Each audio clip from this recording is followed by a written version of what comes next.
Hello and welcome to the Matthew Alton Art channel again. Back to another time-lapse video this evening.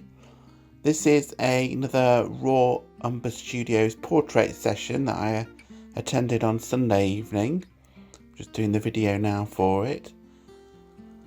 You can see that I'm using charcoal, willow charcoal, a very thin piece of willow charcoal on grey tone paper, and I will be using white pastel pencil for the highlights shortly as well.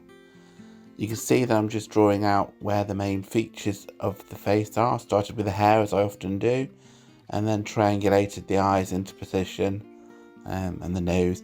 I did this one quite small actually, really. It's an A4 sheet of paper, and it's the head is only less than half of the height of the A4 sheet. So you can see that the willow charcoal is very blendable, as I keep saying.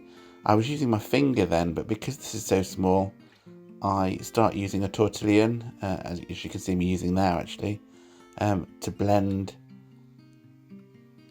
in a more precise way really.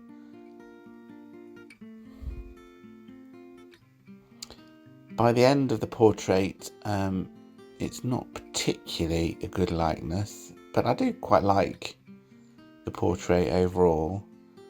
It's quite a difficult pose again because it's 3/4 on, and things like the lips, the centre of the lips is very much over to one end of the lips. You know, the centre of the lips normally on a head-on shot is in the middle, with the corners of the mouth equal distance either side, and this of course is very much not like that, and it's difficult on such a small scale to get the shape of the lips right, for instance. Also struggling with the eye, and I'd never actually resolved the eye really in the hour that this session was on for. The far eye is much too big and pointing in the wrong direction slightly as well, to be fair.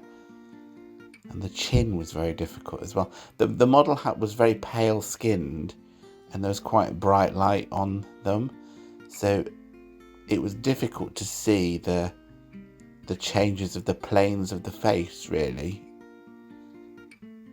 Everything was bright, so the highlights were not much brighter, and it was difficult to see that on the photograph that we were all using.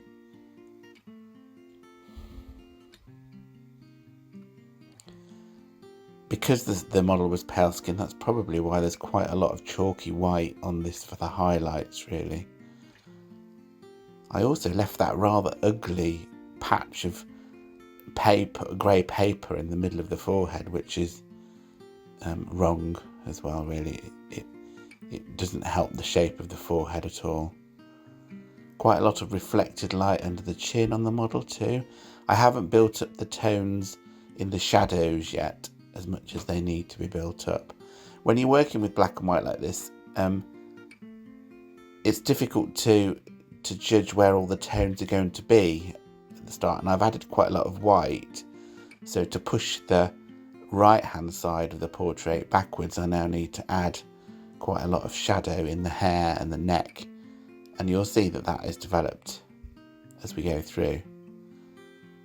With the hair, you can see that I'm making the marks in the direction that the hair grows to make it look more natural.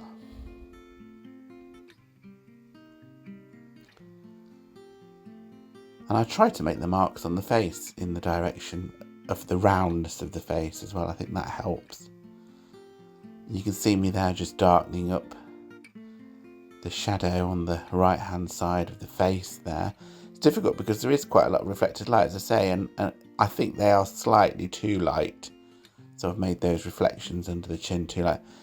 You can see why there's reflections under the chin now there, as I'm adding the white sort of roll collar jumper that she's wearing, and that is reflecting quite a lot of light up underneath the chin, for instance.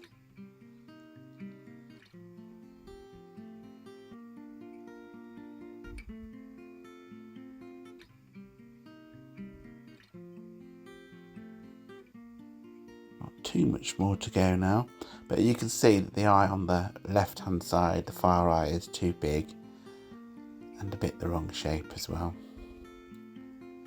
But you know, it's an hour portrait practice. It's certainly better than I used to be at portraits. Getting better all the time with all the practice that I'm doing. And overall, as I say, I'm not too unhappy with it. I could, of course, alter it and change it. I haven't sprayed it or anything. It's on the wall so that I can learn from it over the next few days.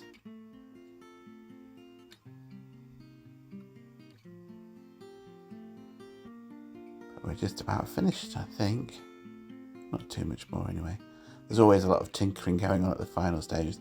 You can get something very quickly that's about right, and then it takes a long, long time to actually do all the tinkering to help with the likeness and that sort of thing.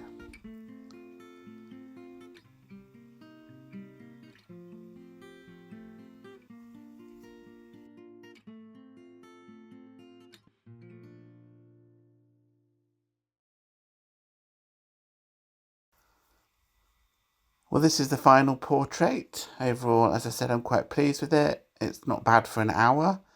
And it's good practice. I will leave a link to Raw Umber Studios in the description of the video if anybody's interested in joining them. I'm not paid to say that, but I think it's a really good resource. I'm certainly enjoying it. It's £13.50 a month, I think, for what I've got from it. Okay, well, thank you for your time. I hope you enjoyed the video. If you did, then please give it a thumbs up. And if you're new here, then do consider subscribing. I'm trying to up those numbers, as I keep saying it on every video. So subscribing would help the channel no end. I'm trying to get to monetization this year if I can. Okay, well, thanks for your time, as I say, and I will see you on the next one. Bye.